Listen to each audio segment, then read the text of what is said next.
સાર્વજનિક શાળા પરિસરમાં સ્વતંત્રતા દિવસની ઉજવણી ખૂબ જ ઉત્સાહપૂર્વક કરવામાં આવી। કાર્યક્રમની શરૂઆત પ્રાર્થના અને ધ્વજવંદન સાથે થઈ। ત્યારબાદ દેશભક્તિના ગીત ધોરણ 3 થી 6 ની નાની બાળ દીકરીઓએ સુંદર નૃત્ય રજૂ કર્યું। બાળકો દ્વારા વિશેષ નાટ્ય રૂપાંતરણ ઓપરેશન સિંદૂર રજૂ કરવામાં આવ્યું। આ નાટકમાં સોફિયા કુરેશી અને તેની ટીમે આપણા જવાનોને કેવી રીતે દેશના દુશ્મનોને જબરદસ્ત જવાબ આપ્યો તે જીવંત અભિનય દ્વારા દર્શાવ્યું, જેને જોઈને સૌના હૃદયમાં દેશપ્રેમની લાગણી ઉમટી પડી।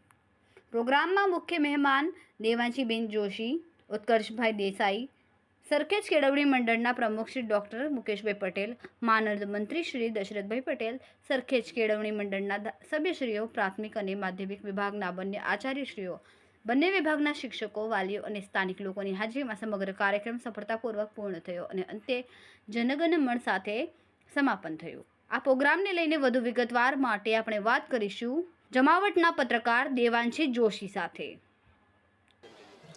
કાર્યક્રમ ખૂબ સુંદર છે। બાળકો જે રીતે ઇન્વોલ્વ થયા આખા કાર્યક્રમમાં એ પણ બહુ સરસ છે અને એમણે જે ભાવના પ્રસારિત કરવાનો પ્રયત્ન કર્યો એ પણ ખૂબ સુંદર છે। સૌથી મહત્ત્વનું એ છે કે આ સંસ્થામાં આવ્યા પછી મને એટલું સમજાયું કે આપણે આજુબાજુ આટલી બધી મુશ્કેલી અને સમસ્યા જોઈએ છીએ, એની વચ્ચે પણ શું કામ આ દેશ આટલી મજબૂતીથી ટકેલો છે? તો એનો જવાબ છે એવી સંસ્થાઓ કે જે આઝાદીના સમયથી એની પહેલાંથી કામ કરી રહી છે। એટલે 1938થી એટલે દેશ આઝાદ થયો એની પહેલાંથી જે સંસ્થાની શરૂઆત થઈ, અહીંયા જે લોકો બધા ટ્રસ્ટમાં અને કેળવણી મંડળમાં છે એ લોકો પણ આ શાળામાં ભણેલા છે અને એટલે જ જે આ સંસ્થાઓમાંથી ભણીને તૈયાર થાય છે, કદાચ એ લોકો વધારે સારી રીતે સમજી શકે છે કે આવી સંસ્થાઓનું ટકી રહેવું કેમ જરૂરી છે।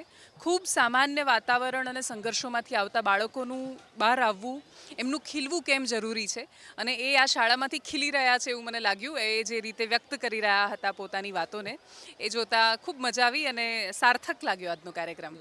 સાથે અહીંયા ઓપરેશન સિંધુનું પણ રોલ કરવામાં આવ્યો તો બાળકો દ્વારા, એ રોલ કેવો લાગ્યો? ને એ બહુ મહત્ત્વનું છે।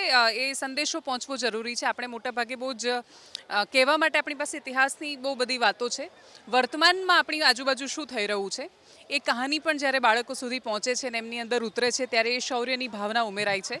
જે રીતે કર્નલ સોફિયા કુરેશી અને વિંગ કમાન્ડર વ્યોમિકા સિંઘને યાદ કરાયા અને બે દીકરીઓ જે રીતે એમના રોલને મૂકી રહી હતી, તો આપણને એવું લાગે છે કે આપણી પાસે જે ઇતિહાસના કિરદારો છે, આપણે રાણી લક્ષ્મીબાઈને યાદ કરીએ છીએ કે કેપ્ટન લક્ષ્મી સહેગલને યાદ કરીએ છીએ, એ રીતે વર્તમાનમાં આપણા હીરોઝ કોણ છે, કોણ આપણા આદર્શો છે, એની સ્પષ્ટતા બાળકોમાં ઉમેરાઈ રહી છે। Thank you. હું મુકેશ પટેલ, પ્રમુખ સરખેજ કેળવણી મંડળ। આજે 79માં સ્વાતંત્ર્ય દિન નિમિત્તે સરખેજ કેળવણી મંડળ સારા પરિવાર તરફથી આજે ધ્વજવંદનનો કાર્યક્રમ રાખેલો અને એની અંદર ખાસ જમાવટના પ્રણેતા એવા દેવાંશીબેનના વરદ હસ્તે ધ્વજવંદન કરવામાં આવ્યું છે અને ખૂબ સુંદર દૃષ્ટાંત દ્વારા અને એ દ્વારા પ્રેરણા મળે છે છોકરાઓને આવા પ્રોગ્રામો કરવાની। એના માટે સૌ વાલીઓનો પણ ખૂબ ખૂબ આભારી છું અને અમારું કેળવણી મંડળ હર હંમેશા વિદ્યાર્થીઓના પ્રોત્સાહન માટે હર હંમેશા કામ કરતું જ રહ્યું છે। અત્યારે જીર્ણોદ્ધારનો પ્રોગ્રામ ચાલે છે। સ્કૂલની આ બિલ્ડિંગો બહુ જૂના થઈ ગયા એટલે હવે એનું જીર્ણોદ્ધાર અને એના કલરના કામનું કામ અત્યારે ચાલી રહ્યું છે। સ્વાતંત્ર્ય દિન નિમિત્તે સર્વે પરિવારના બધાને ખૂબ ખૂબ શુભેચ્છાઓ અને અભિનંદન। જય હિન્દ, જય ભારત। રિપોર્ટર શરીફ ઘાંચી।